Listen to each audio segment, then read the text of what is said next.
My sister called me her backup parent and banned me from dating because it would distract me from my responsibilities.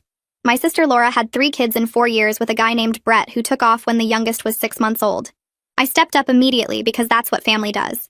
I was 25, working as a physical therapist, and had my own apartment 10 minutes from Laura's house. Every morning before work, I'd stop by to help get the kids ready for school and daycare. Every evening, I'd pick them up so Laura could work late at her accounting firm. Weekends, I'd take them to the park so she could clean or rest or just exist without someone needing something. I loved those kids like they were mine and honestly didn't mind helping. Laura and I had always been close, and seeing her struggle as a single mom broke my heart. For 2 years, this worked perfectly. The kids called me auntie and fought over who got to sit next to me at dinner. Laura would thank me constantly, saying she couldn't do it without me. We had a system, and it worked. Then Laura got promoted to senior accountant, and something in her brain shifted. She started calling me the backup parent. Not aunt, not helper, backup parent. She'd introduce me to people as her built-in childcare solution. When the school needed emergency contact info, she listed me as secondary guardian without asking. When the pediatrician asked about family medical history, Laura said to just put me down as the second parent since I was basically raising them anyway. I tried to laugh it off, but then the demands started getting weird. Laura informed me I needed to adjust my work schedule because the kids needed pickup at 2:30 now instead of 3. Just informed me. Like I didn't have a job with actual patients scheduled. When I said I couldn't change my entire calendar, she said backup parents make sacrifices. She started dropping them off at my apartment without warning. I'd come home to find 3 kids on my doorstep with a note saying Laura had an emergency meeting. The emergency was usually her getting drinks with coworkers. She gave the school my address as a secondary residence and told them the kids might be staying with me during the week sometimes. The principal called me confused about the custody arrangement. The real problem started when I met Tom at my gym. Sweet guy, worked as a firefighter, had this amazing smile. We went on a few dates and it was going really well. Laura found out when she went through my phone while I was playing with the kids. She lost it completely. Said I couldn't date because the kids needed stability and bringing random men around would confuse them. I hadn't even introduced Tom to the kids yet. Laura said that wasn't the point. The point was I needed to be available at all times, and dating would distract me from my responsibilities as backup parent. She actually said I'd made a commitment when I agreed to help, and dating would be breaking that commitment. She told the kids Auntie might not be around as much because she was choosing some man over them. My 6-year-old nephew cried, asking why I didn't love them anymore. That's when Laura printed out a schedule. A literal hour-by-hour schedule of when she needed me to watch the kids for the next 3 months. It included overnight stays, full weekends, and 2 weeks straight in summer, while she went on a work retreat that I later found out was optional. At the bottom, she'd written that I needed to sign it as acknowledgement of my duties as backup parent. She'd also written that I understood dating was not compatible with this role. I asked if she was serious, and she said single parents don't get to have social lives, so why should I? The backup parent comment finally made sense. She didn't see me as family helping out. She saw me as her co-parent who just happened to live separately. And co-parents don't date other people in her mind. I told her she was being insane, and she said if I didn't sign, she'd have to find alternative childcare, which the kids would hate, and it would be my fault for abandoning them. So I signed it. Then I started following it exactly. Every single line. Monday morning, I pulled up to Laura's house at exactly 6 a.m. like the schedule said. The sky was still dark, and the street was quiet except for one neighbor's porch light. I sat in my car for a minute looking at Laura's front door and the printed schedule on my passenger seat. The schedule said morning childcare duty starts at 6, so here I was. I grabbed my coffee mug and walked up to the door using the spare key Laura gave me 2 years ago when this whole thing started. The house was completely silent inside. No lights on, no sounds of anyone moving around. I checked my phone to make sure I had the time right. 6 a.m. Monday morning. That's what it said in Laura's neat handwriting. I walked into the living room and sat down on the couch. The kids didn't need to be up until 6:30 for school. Laura usually got them moving around 6:45. But the schedule didn't say 6:30, it said 6. So I sat there in the dark living room sipping my coffee and waiting. Around 6:15 I heard footsteps upstairs. Laura came down in her bathrobe looking confused and annoyed. She stopped at the bottom of the stairs when she saw me sitting there. I held up my coffee mug in greeting.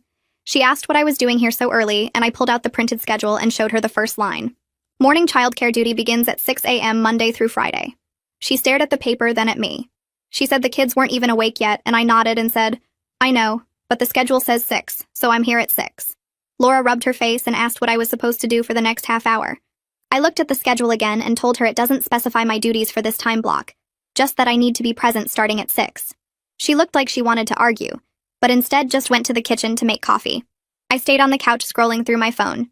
At 6:30, I heard the kids starting to wake up upstairs, and I went up to help them get dressed like I always did.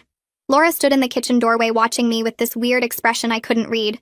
The whole morning routine felt off because we both knew I'd been sitting downstairs in the dark for 30 minutes just following her written rules. I got the kids breakfast and packed the 6-year-old's lunch. Laura didn't say anything else to me. At 7:15, I loaded the kids into my car to drop them at the school and daycare. As I was leaving, Laura called out asking what time I'd be back for pickup. I checked the schedule and told her 2 p.m. like it says here.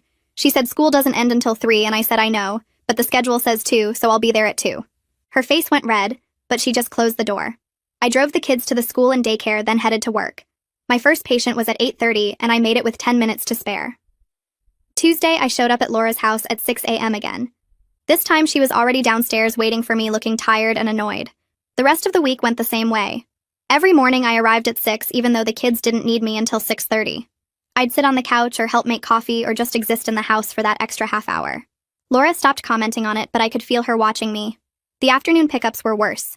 School let out at 3, but the schedule said 2 p.m. pickup, so I started leaving work at 1:30 to sit in the school parking lot. My supervisor, Julian, noticed me leaving early every day and asked if everything was okay. I rescheduled 3 patient appointments that first week to make the 2 p.m. time work. I'd sit in my car in the empty school parking lot reading or scrolling my phone while other parents slowly started arriving around 2:45. The school secretary came out Tuesday afternoon and knocked on my window asking if I was okay. I told her I was just early for pickup. She gave me a strange look and went back inside. Thursday afternoon, I was sitting in my car when Julian called and asked me to come by his office before I left for the day.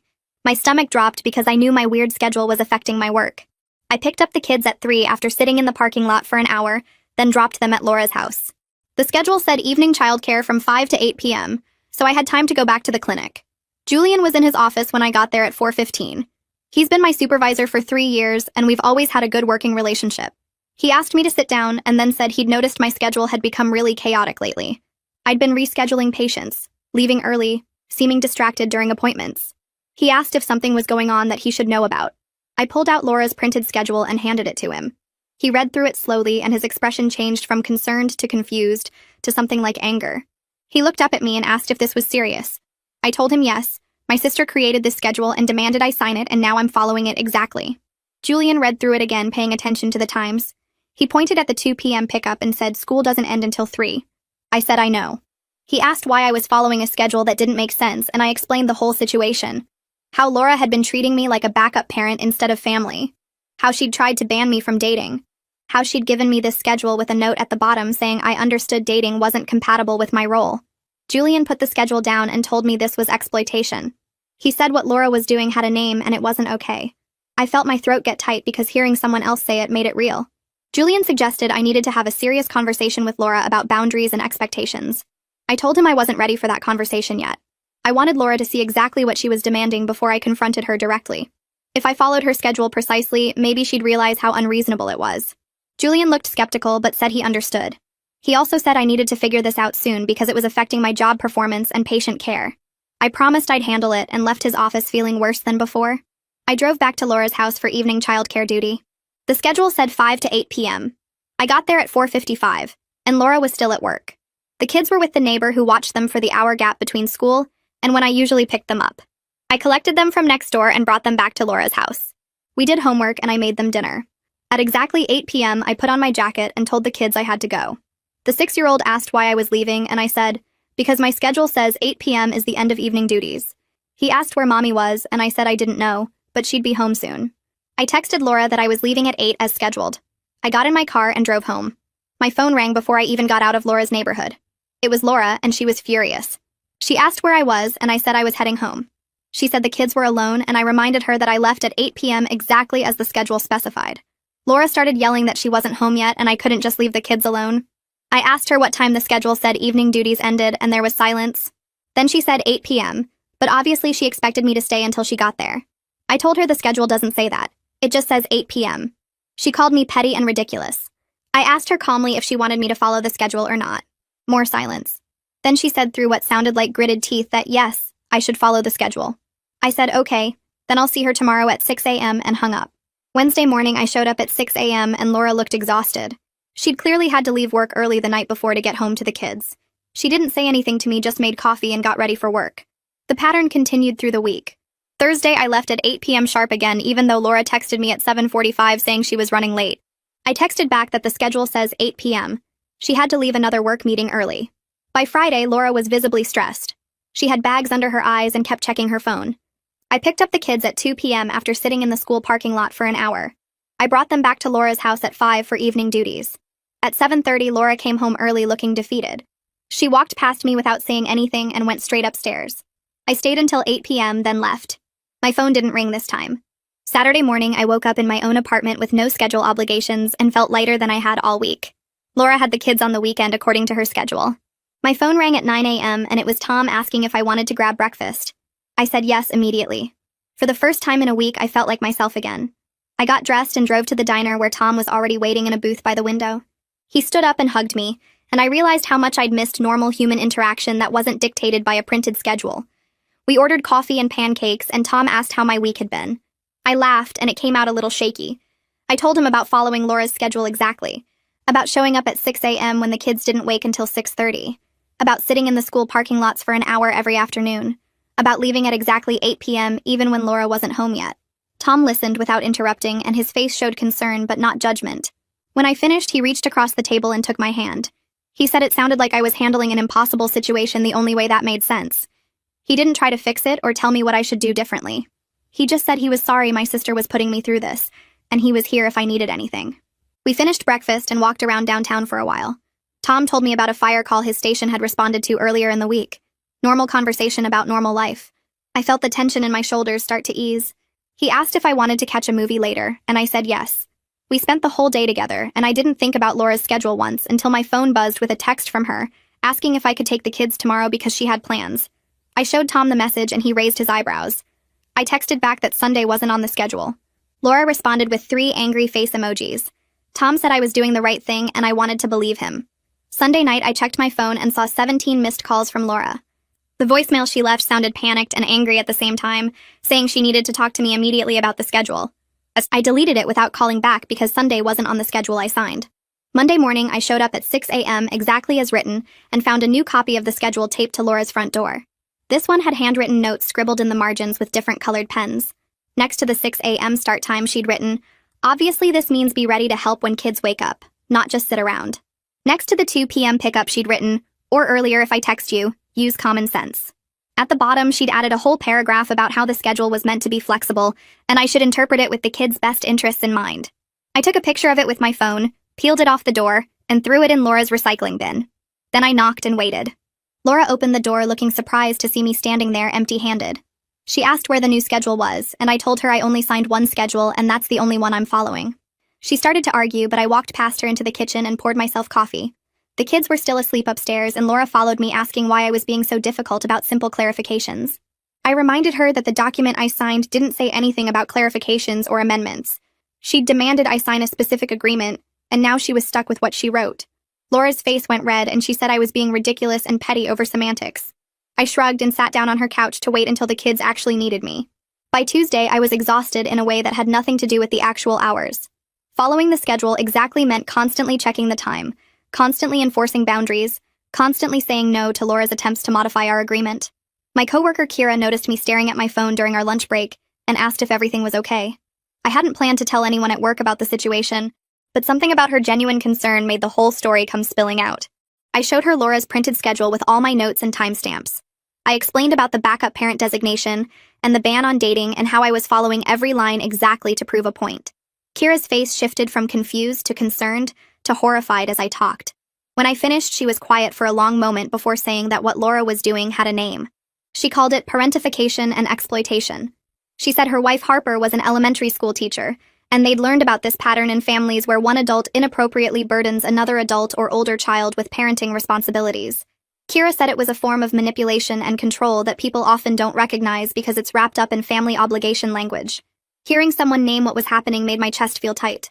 I'd been thinking I was overreacting or being selfish, but Kira was looking at me like Laura had done something genuinely wrong. Kira invited me to dinner at her place that Wednesday night to meet Harper and get another perspective. I almost said no because Wednesday was an evening duty night according to the schedule, but then I checked and saw that evening duties ended at 8 p.m. I could make a 9 p.m. dinner work. Harper opened the door with a warm smile and ushered me into their cozy house that smelled like garlic and tomatoes. Over pasta, Harper asked to see the famous schedule, and I pulled up the photo on my phone. She studied it carefully, zooming in on different sections, and her expression got more serious with each line she read. Harper said this was exactly the kind of red flag she watched for in her students' families, where one adult inappropriately burdened another and then made them feel guilty for setting boundaries.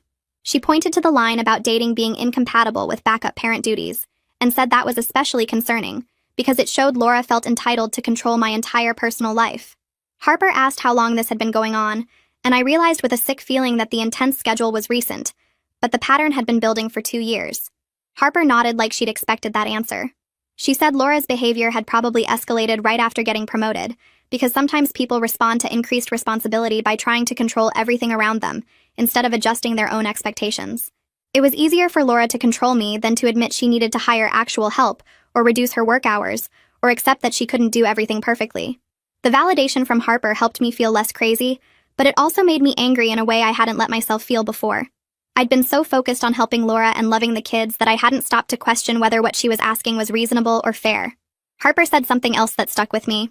She said the fact that Laura had put it all in writing and made me sign it suggested she knew on some level that her demands were excessive.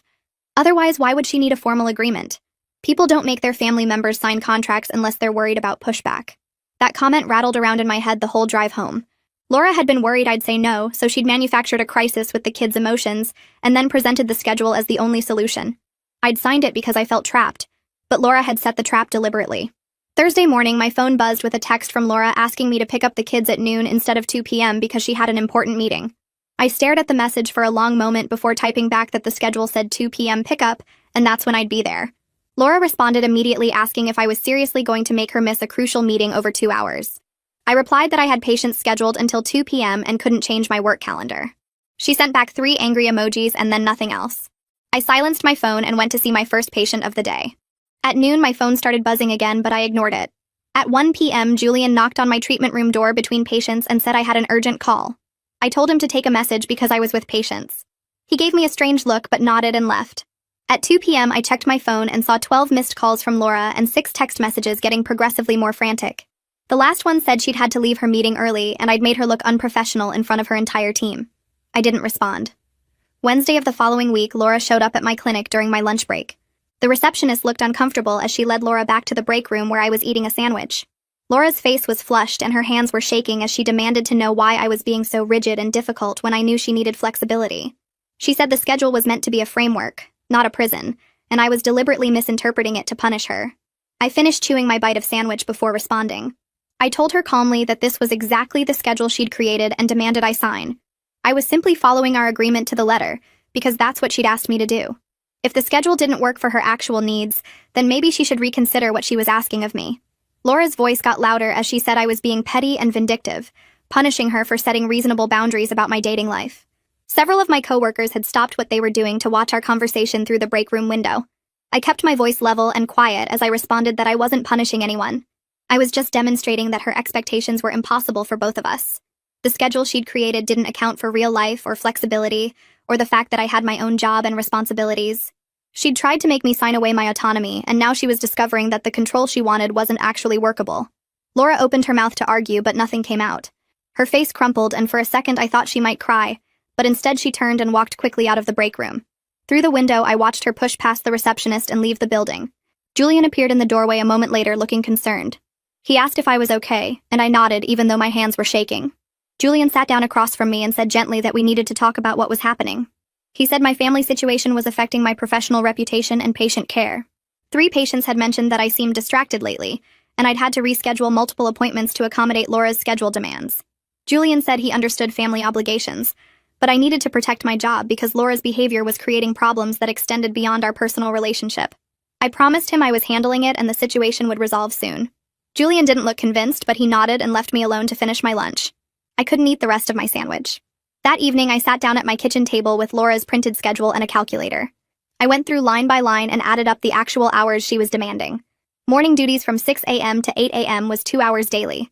Afternoon pickup and care from 2 p.m. to 5 p.m. was 3 hours daily. Evening duties from 5 p.m. to 8 p.m. was 3 more hours. That was 8 hours every single weekday. Then weekend duties were listed as Saturday 9 a.m. to 6 p.m. and Sunday 2 p.m. to 8 p.m. That was 9 hours on Saturday and 6 hours on Sunday. 8 hours times 5 weekdays was 40 hours. Plus 15 weekend hours made 55 hours total. I stared at the number in disbelief. Laura was demanding 55 hours per week on top of my 40-hour work week. I'd been working 95-hour weeks for 2 years without fully realizing it, because it had built up gradually. No wonder I was exhausted. No wonder I had no social life. No wonder the idea of dating had seemed impossible. I'd been working more than 2 full-time jobs, and Laura had responded to my attempt at boundaries by trying to formalize and expand my obligations even further. I pulled out my phone and texted Tom that I needed to see him tonight. He responded immediately saying he'd bring dinner. When he arrived at my apartment 2 hours later, I was still sitting at the kitchen table staring at the numbers I'd written down. 55 hours per week. Tom set down the takeout bags and came over to look at what I was doing. He read through my calculations silently while I sat there feeling numb. Then he pulled out the chair next to me and sat down. He didn't try to fix anything or tell me what to do. He just reached over and took my hand. That's when I started crying. Not quiet tears, but the kind of crying where you can't catch your breath. Tom pulled me into his arms and held me while I sobbed into his shirt. I kept saying I couldn't believe I'd let this happen, that I'd been so stupid not to see what Laura was doing. Tom just rubbed my back and said I wasn't stupid. I was kind, and Laura had taken advantage of that. We sat there on my kitchen floor for a long time while I cried out 2 years of exhaustion and resentment. Tom ordered me to take a shower while he heated up the food. By the time I came back out, he had plates set up and was scrolling through his phone. He showed me an article about family exploitation and parentification. Everything in it described exactly what Laura had been doing to me. Tom stayed until almost midnight, and when he left, he made me promise to talk to Julian about what was happening. I promised even though the idea made me want to throw up. Friday afternoon, Julian called me into his office right after my last patient left. His expression was serious as he gestured for me to close the door and sit down. He said he needed to talk to me about my recent performance. 3 patients had submitted complaints about rushed appointments in the past 2 weeks. I'd also had to reschedule 7 different sessions because of Laura's schedule demands. Julian pulled out a folder with the complaint forms, and I felt my face get hot as I read through them. One patient said I seemed distracted and didn't listen to her concerns about her knee pain. Another said I'd cut his session short by 15 minutes without explanation. The third said I'd been checking my phone repeatedly during their appointment. I remembered that day because Laura had been texting me about an emergency pickup that turned out to be nothing. Julian asked what was going on, and I told him everything. About Laura's schedule and the backup parent designation, and how I'd been trying to prove a point by following her demands exactly. Julian listened without interrupting, his expression getting more concerned as I talked. When I finished, he was quiet for a minute. Then he said very gently that my family situation could not continue to impact patient care. He understood I was in a difficult position, but my professional reputation was at stake. The clinic's reputation too, since patients were starting to complain. Julian suggested I take a few days off to sort things out. He said it wasn't a punishment, but he was worried about me and thought I needed space to handle this situation with Laura. I felt relief and failure at the same time. Relief because I was so tired I could barely think straight. Failure because I'd let my personal life mess up my job. Julian said he'd cover my appointments for Monday and Tuesday, and I should use that time to set some boundaries. I thanked him and left his office feeling like I might cry again. I sat in my car in the parking lot for 20 minutes before I could drive home. When I got to my apartment, I called my mom. She answered on the 3rd ring, sounding cheerful. I asked if she had time to talk, and her tone changed immediately. She asked what was wrong, and I started explaining everything that had been happening with Laura. The backup parent comments and the printed schedule and Laura banning me from dating. Mom was quiet while I talked. When I finished, there was a long silence on the other end. Finally, she said she'd noticed Laura taking advantage but hadn't wanted to interfere between her daughters. I felt anger flash through me. I asked why she hadn't said anything if she'd noticed. Mom sighed and said she thought I would speak up if it bothered me, and Laura had been under so much stress as a single mom that she didn't want to make things harder. Mom said Laura had always struggled with asking for help directly. Even as a kid, she would manipulate situations until people volunteered instead of just asking. She'd create problems or act helpless until someone stepped in to fix things. Mom said the promotion had probably made Laura feel more out of control because suddenly everyone was watching her performance at work. So she was trying to control me instead of admitting she was overwhelmed and needed actual help. Mom asked what I was going to do, and I said I didn't know. She offered to talk to Laura, but I said no. This was between me and my sister, and I needed to handle it myself. Mom made me promise to call her if things got worse. I promised and hung up feeling slightly better, but also more confused. Requested Reds is on Spotify now. Check out link in the description or comments. Saturday and Sunday, I barely left my apartment. Tom came over Saturday afternoon and we watched movies. Sunday, I cleaned my entire place and tried not to think about Laura or the kids. Then Sunday night, my phone rang. Laura. I almost didn't answer, but something made me pick up. Laura was crying before she even said hello. She said the kids were asking why I didn't love them anymore, and why I was being so mean to Mommy. She said the 6-year-old had cried himself to sleep asking when Auntie was coming back. I felt the familiar guilt rising up like a wave. that automatic response that made me want to apologize and fix everything. But I pushed it down because I knew what Laura was doing. She was manipulating me through the kids just like she'd been doing for weeks. I told Laura very calmly that I loved the kids completely, but I was not their parent. She needed to stop telling them I was choosing Tom over them, because that wasn't true, and it wasn't fair to them. Laura started to argue, her voice getting louder. She said I was abandoning them and breaking my commitment to the family. I hung up. My hands were shaking so hard I had to put the phone down on the table. Laura called back immediately, but I didn't answer. She called 3 more times and sent a string of texts saying I was being cruel and selfish. I turned off my phone and went to bed even though it was only 8:30. Monday morning, I turned my phone back on and saw 12 missed calls from Laura and 1 from the school. I called the school first. The secretary said the 6-year-old had asked to see me during drop-off and had gotten upset when Laura said I wasn't coming. They wanted to make sure everything was okay with the family. I said everything was fine and I'd talk to my nephew. When I got to Laura's house to do the morning pickup that the schedule required, the kids were already dressed and eating breakfast. Laura wasn't there. The 6-year-old looked at me with big sad eyes and asked why I was being different now. He asked why I didn't play with them like I used to. I knelt down next to his chair and took his hand. I told him I loved him very much and I always would. But I had my own life too, and that didn't mean I loved him any less. I tried to explain that grown-ups need time for their own things, and that was okay and normal. The 4-year-old interrupted to say that Mommy told her I was going away soon, because I had a boyfriend now. My chest felt tight as I looked at her little face. Laura was actively poisoning my relationship with the kids to maintain control over me. She was using them as weapons, and they didn't even know it. I told both kids that I wasn't going anywhere, and I would always be their aunt. But things might look a little different from before, and that was okay. The 6-year-old asked if I still loved Mommy, and I said yes, even though I wasn't sure that was true anymore. I drove them to the school and daycare, my mind spinning. Laura had crossed a line by telling the kids those things. She was hurting them to hurt me. That evening after I picked the kids up and brought them back to Laura's house, I waited until they were in the other room watching TV. Then I pulled out my phone and texted Laura. I said we needed to have a serious conversation without the kids present. I said we needed to talk about boundaries and expectations and what was actually reasonable. Laura responded 10 minutes later. She said she was too busy with work and her actual responsibilities as a parent. The implication was crystal clear. I wasn't a real parent, so my concerns didn't matter. I stared at that text for a long time before I put my phone away. Tuesday afternoon, I was between patients when my phone rang with a number I didn't recognize. I almost sent it to voicemail, but something made me answer. The woman on the other end introduced herself as Fiona, Laura's boss at the accounting firm, and my stomach dropped because bosses don't call family members unless something is really wrong. She apologized immediately for overstepping boundaries, but said she was concerned about Laura and hoped I could help clarify some things. I gripped my phone tighter and asked what was going on. Fiona explained that Laura had been struggling at work lately, missing deadlines she'd never missed before, seeming distracted during meetings and making unusual errors in client files. She'd pulled Laura aside yesterday to check in, and Laura had mentioned family issues. Something about childcare arrangements falling through. My face got hot because I knew exactly what Laura had told her. Fiona asked very carefully if everything was okay with our arrangement, if I was still able to help with the kids, because Laura had implied I might be backing out. I sat down hard in my office chair, stunned that Laura was discussing this at work, potentially making herself look unreliable to her boss. I took a breath and told Fiona there had been a misunderstanding about expectations, and Laura and I were working through it. I kept my voice diplomatic even though I wanted to scream about Laura manipulating the situation to make me look like the problem. Fiona sounded relieved and said she was glad we were communicating, then added that Laura seemed to be under tremendous pressure and maybe needed more support than she was willing to admit. She gave me her husband's contact information, said his name was Rory, and he was a family therapist who specialized in exactly these kinds of situations. I thanked her and saved the number even though I wasn't sure I'd use it. That night I couldn't sleep, my brain replaying every interaction with Laura from the past 2 years like a movie I couldn't turn off.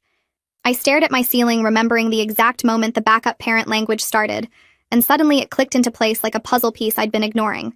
It was right after a family gathering where Brett's brother Axel had asked about the kids, asked how Laura was managing everything alone, and Laura had gotten this tight look on her face. She'd launched into this whole speech about how she wasn't alone, how she had a great support system, how she was handling single motherhood just fine. The next week she'd started calling me backup parent instead of just saying I helped out. I rolled over and grabbed my phone, scrolling back through old texts, and found the pattern I'd missed while living through it.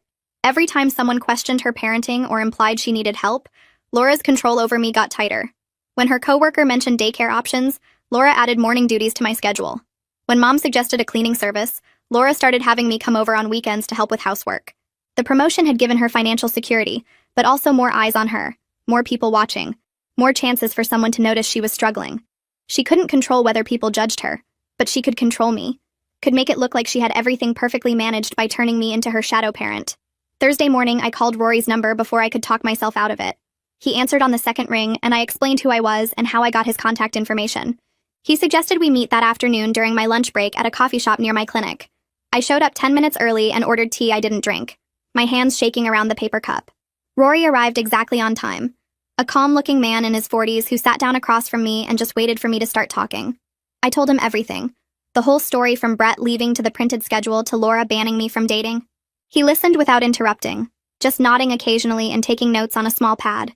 When I finished, he was quiet for a moment before confirming what I'd already started to suspect. Laura was exhibiting controlling behavior rooted in deep insecurity and fear of judgment as a single mother. He explained it carefully, said that Laura likely saw me as an extension of herself, rather than a separate person, which was why she felt entitled to dictate my dating life and schedule. She wasn't trying to hurt me exactly. She was trying to control her own anxiety by controlling me, turning me into a tool she could use to manage her fear of being seen as inadequate. Every time someone questioned her parenting, she tightened her grip on me to prove she had everything under control. Rory leaned forward and said, family therapy could help, but Laura had to recognize the problem first. He warned me that people in her mindset often resist help, because admitting they need it feels like admitting failure as a parent, and for Laura that fear of failure was driving everything. He asked if I thought Laura would be willing to sit down with a mediator, and I honestly didn't know. I thanked him for his time and drove back to work with his words circling in my head. This new framework for understanding 2 years of my life. Friday evening, I was making dinner when someone knocked on my apartment door. I looked through the peephole and saw Laura standing there with all 3 kids and 2 suitcases, and my heart started racing before I even opened the door. Laura pushed past me the second I turned the knob, herding the kids inside and thrusting an overnight bag into my hands. She said she'd been called for an emergency work trip and needed me to keep them for the weekend, her words coming out fast and clipped like she was reading from a script she'd practiced.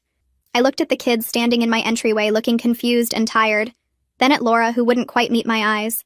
I walked over to my fridge where the printed schedule was still taped up, yellowing slightly at the edges from 2 weeks of cooking steam. I pointed at it and told Laura very calmly that weekend childcare wasn't on the schedule I signed.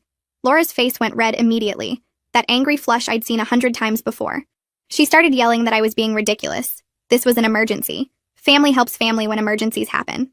Her voice got louder with each word, and the 6-year-old started crying. I kept my voice level and asked what the emergency was exactly. Laura sputtered that it was a work crisis, a client situation that required immediate attention. I asked why she couldn't have called me first, given me any warning instead of just showing up with packed bags.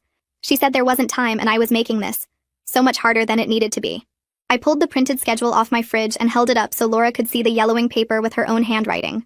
Family doesn't treat family like unpaid employees, I said, keeping my voice steady even though my hands were shaking. I won't be manipulated anymore. Laura's face went from red to almost purple, and she grabbed her phone from her purse. She stabbed at the screen while yelling that I was selfish, that I was abandoning her children, that I'd promised to help, and now I was backing out when she needed me most. The kids were still standing in my entryway looking confused and scared, the 6-year-old crying again. Laura put the phone to her ear, and I heard it ring twice before someone picked up. Mom, Laura said in this broken, sobbing voice that didn't match how angry she'd been 2 seconds before. She won't take the kids. She's refusing to help, and I have this work emergency, and she just doesn't care that I'm going to lose my job. I watched Laura pace my tiny kitchen while she cried into the phone, telling our mother that I'd changed, that I was choosing some man over my own family, that she didn't know what she was going to do. She hung up and looked at me with this expression I'd never seen before, something between rage and actual fear. You're going to regret this, she said quietly. Then she herded the kids back out my door without another word. I stood there staring at the closed door for probably 5 minutes before my phone started ringing. Mom's name lit up my screen and I almost didn't answer because I knew what was coming. I picked up and immediately heard Laura sobbing in the background, that same broken sound she'd used on the phone before. Honey, what's going on? Mom said, and her voice had that careful tone she used when she was trying not to take sides. I sat down on my couch and started explaining everything from the beginning. The 2 years of helping, the promotion that changed Laura, the backup parent comments, the printed schedule with 42 hours of childcare demands. I told her about Laura banning me from dating, about going through my phone, about telling the kids I was choosing Tom over them. Mom was quiet while I talked, and I could still hear Laura crying, but it sounded further away now. I explained about the schedule I'd signed and how I'd been following it exactly to show Laura how impossible her demands were. When I finished, there was this long silence where nobody said anything, and Laura's crying had stopped completely. Is that true? Mom said. But she wasn't talking to me anymore. Laura, is what she's saying true? I heard Laura's voice but couldn't make out the words, just the defensive tone that meant she was trying to justify everything. Mom's voice changed then, went from careful to disappointed in a way I recognized from when we were kids, and one of us had really messed up. Laura Marie, we need to talk about this privately, Mom said. You and I need to have a very serious conversation about what's appropriate to ask of your sister. The line went quiet, and I realized Mom had hung up without saying goodbye to me. I sat on my couch holding my phone and feeling like I might throw up. The 6-year-old's face kept replaying in my head, the confusion and hurt when Laura dragged them out of my apartment. They didn't understand what was happening, and that wasn't their fault. An hour passed and I'd moved from the couch to my bed, still fully dressed and staring at the ceiling. My phone rang again and it was Mom calling back. I've got the kids for the weekend, she said without any greeting. They're watching a movie in the living room right now. Her voice sounded tired in a way I'd never heard before. You and Laura need to sit down with someone who can help you both communicate better. Someone neutral. I told her that sounded good and waited for whatever else she was going to say. I need to tell you something, and I need you to just listen, Mom continued. I've been enabling your sister's behavior by always stepping in to smooth things over. Every time she's asked too much of you, I've told you that family helps family and Laura's had such a hard time. I made excuses for her instead of telling her she was being unreasonable. That stops now. I felt something loosen in my chest that I didn't know had been tight. Mom said she loved us both, but what Laura was doing wasn't okay, and I had every right to have my own life. We talked for another 20 minutes about logistics and boundaries and how this mediation thing might work. When we hung up, I finally got up and changed into pajamas, even though it was only 7 in the evening. Tuesday morning, I woke up to a text from Laura that was so long I had to scroll to read the whole thing. She'd sent it at 3 in the morning, which meant she'd been up all night writing it. The message said I'd humiliated her in front of Mom, and now Mom was treating her like a bad parent. It said I'd also humiliated her in front of her boss, Fiona, because apparently Fiona had asked if everything was okay with childcare arrangements, and Laura had to admit there were family issues. The text went on to say that if I didn't want to help anymore, I should just say so, instead of playing games with the schedule and making her look incompetent. She wrote that she'd always been there for me when I needed her, and this was how I repaid her support. The last line said she guessed she knew where she stood now, and she'd figure things out on her own like she always did. I read the whole thing twice and then started typing my response. I wrote out everything I'd been thinking for weeks but hadn't been able to say. I told Laura that I'd been helping 42 hours per week for 2 years, that I'd calculated the actual time and it was equivalent to a full-time job on top of my real job. I explained that I loved her kids completely, but I wasn't their parent, and she needed to stop introducing me that way. I wrote about how her attempt to control my dating life had crossed a line I couldn't uncross, how telling the kids I was choosing Tom over them was manipulation. I said I understood she was scared and overwhelmed as a single mom, but that didn't give her the right to treat me like an employee she could schedule and control. I told her I was willing to help on a reasonable schedule that respected both our lives and our boundaries. I would not sign any more agreements, and I would not accept being called backup parent ever again. The last part was hardest to write, but I made myself type it out. She needed to decide if she wanted my help as family who supported each other, or if she wanted to find alternative childcare. I read it 3 times before hitting send. My second message was shorter. I'm willing to help 2 days a week with pickups and 1 weekend afternoon, I wrote. That's what I can do while still having my own life. You need to hire someone for the rest of the coverage because that's the responsible thing to do as a parent. I'll always love the kids and I'll always be their aunt, but I can't be their second parent. That's not fair to any of us. I hit send and then turned my phone face down on the kitchen counter. 3 days went by with no response from Laura. Not a text, not a call, nothing. The silence felt like this weird combination of relief and terror, like waiting for test results you're not sure you want to know. Wednesday night, Tom picked me up for dinner at this Italian place downtown that he'd been wanting to try. I barely tasted anything even though the pasta was supposed to be amazing. My mind kept spinning through possible outcomes. Maybe Laura would agree to reasonable boundaries and we could rebuild something healthier. Maybe she'd cut me off completely and I'd lose my relationship with the kids. Maybe she'd show up at my apartment again with more demands. Tom reached across the table and took my hand, told me to try to be present for at least 5 minutes. I managed to focus on him and the restaurant and the normal conversation we were having, but the anxiety was still there underneath everything. Thursday afternoon, my phone rang while I was between patients and Laura's name appeared on the screen. My stomach dropped, but I answered. Her voice sounded completely different from the last time we'd talked, tired and small instead of angry. Can we meet at Mom's house on Saturday? She asked, with Rory there as a mediator. Mom already talked to him and he said he'd do it. I said yes immediately, maybe too quickly, but I wanted this conversation to happen before I could lose my nerve. Laura thanked me in this quiet voice and then hung up. I stood in the clinic hallway holding my phone and feeling like maybe something might actually change. Kira found me there a few minutes later and I told her about the mediation. She hugged me right there in the hallway and said she was proud of me for holding my boundaries. The rest of Thursday and all of Friday passed in this strange slow motion where I couldn't focus on anything except Saturday morning.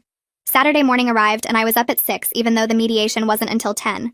I changed clothes 3 times and couldn't eat breakfast. Tom came over at 9:30 and found me pacing my apartment in jeans and my 4th shirt choice. He told me I looked fine and we needed to leave or I'd be late. In the car, I couldn't stop fidgeting with my seatbelt and running through everything I wanted to say. Tom pulled into Mom's driveway and put the car in the park, then turned to look at me. "You didn't create this situation," he said. "You just refused to keep enabling it. That's not the same as causing it." I nodded and took a deep breath. He squeezed my hand, and I got out of the car before I could change my mind. Mom's front door was already open, and I could see Laura's car parked on the street. And I walked up the steps feeling like I was heading into something that would change everything, for better or worse. Mom's living room felt smaller than I remembered. Laura sat on the couch across from me, her hands twisting in her lap, and Rory sat in the armchair between us with a yellow legal pad.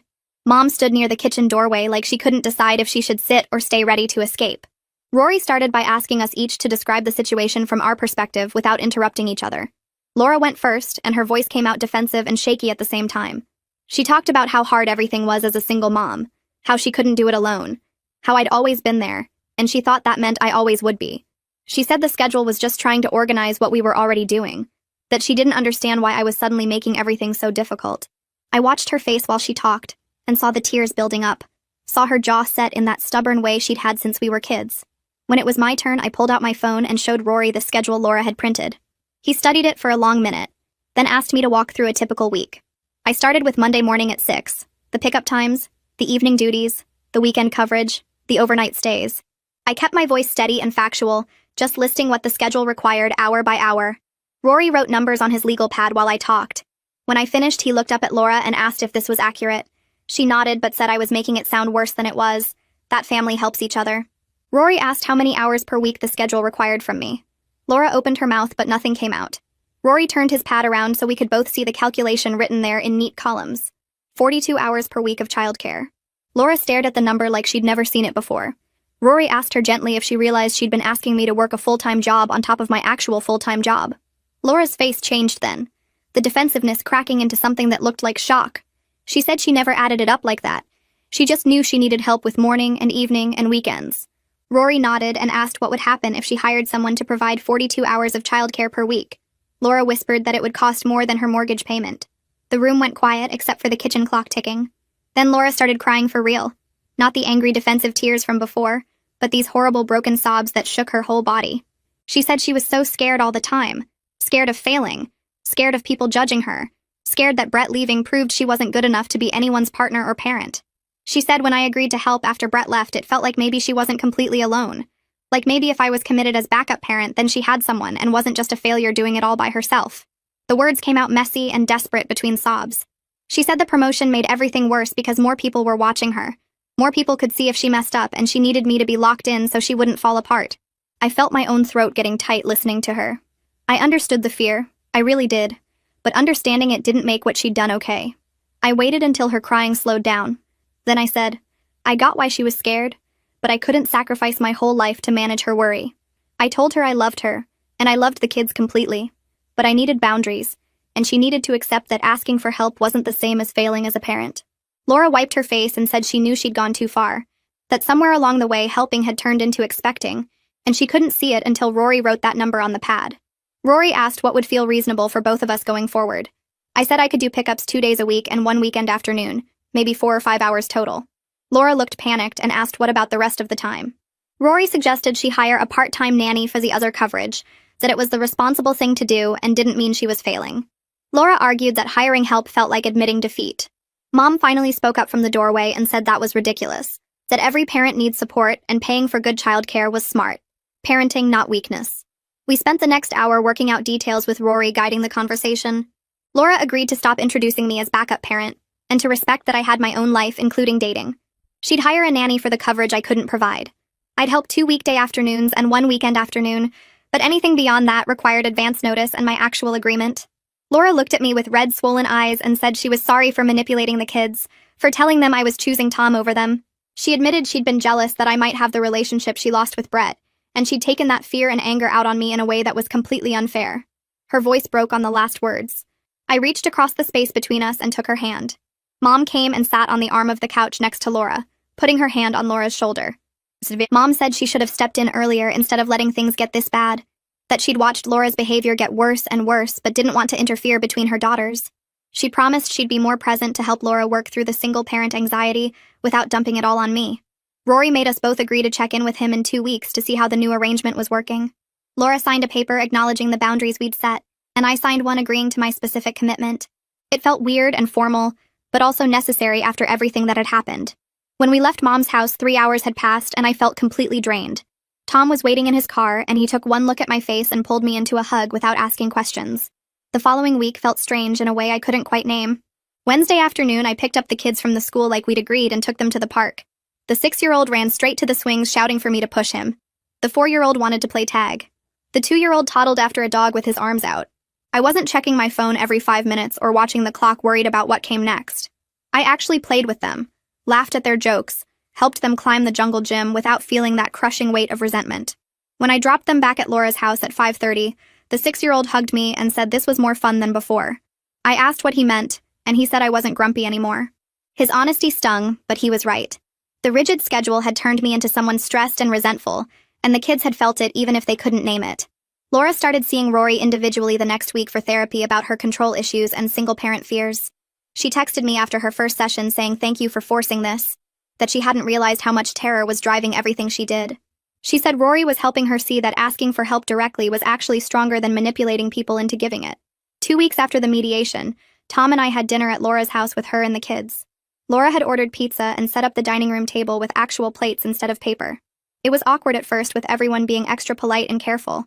But then the 6-year-old spilled juice all over himself and we all laughed, and Laura asked Tom about his work at the fire station. He told stories about rescue calls that had the kids fascinated, and Laura smiled and didn't make a single comment about my dating life taking away from family time. When we left that night, Laura hugged me at the door and whispered that she liked him, that she could see why I wanted to spend time with him. Monday morning, I walked into the clinic and Julian called me into his office. I thought maybe I was in trouble, but he said he'd noticed a big change in my work over the past 2 weeks. My patient appointments were running on time, I wasn't scattered and exhausted, and 2 patients had specifically mentioned how much more present I seemed during their sessions. He said whatever I'd done to sort out my family situation was clearly working, because I was back to being the therapist he'd hired 2 years ago. A month passed after the mediation session at Mom's house. Laura called me on a Tuesday afternoon while I was between patients. She said she'd hired someone to help with the kids and wanted me to meet her. The woman's name was Siobhan Pace, and she'd been working as a nanny for 6 years with excellent references.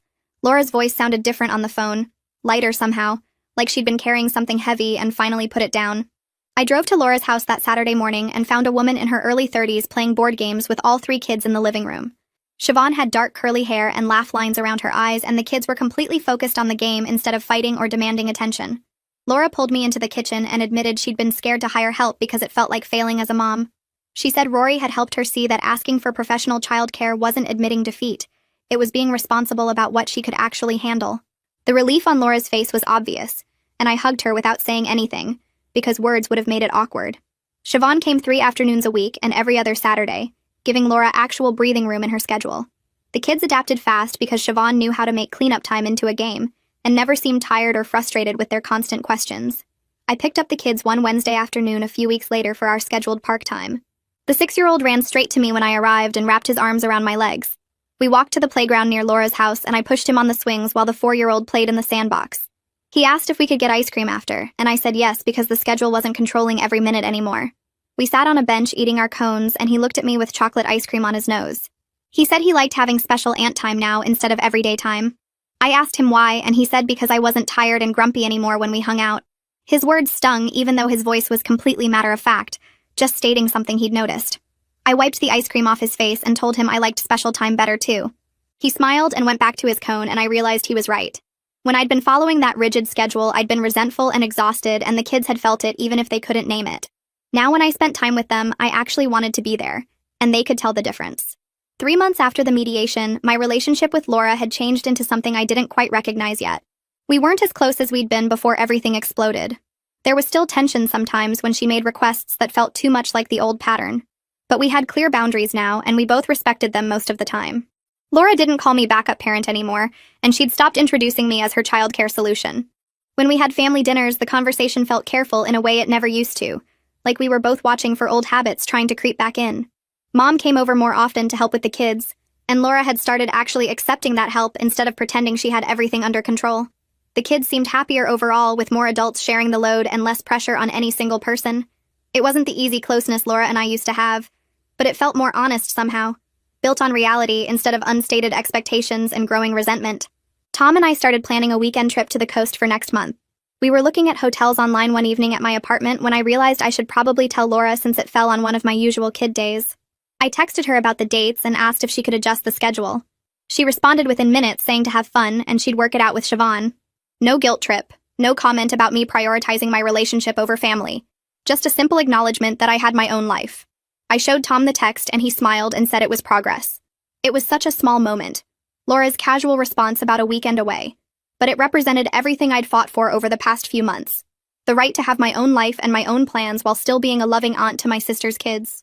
Not a backup parent, not a co-parent, just an aunt who helped when she could and lived her own life the rest of the time.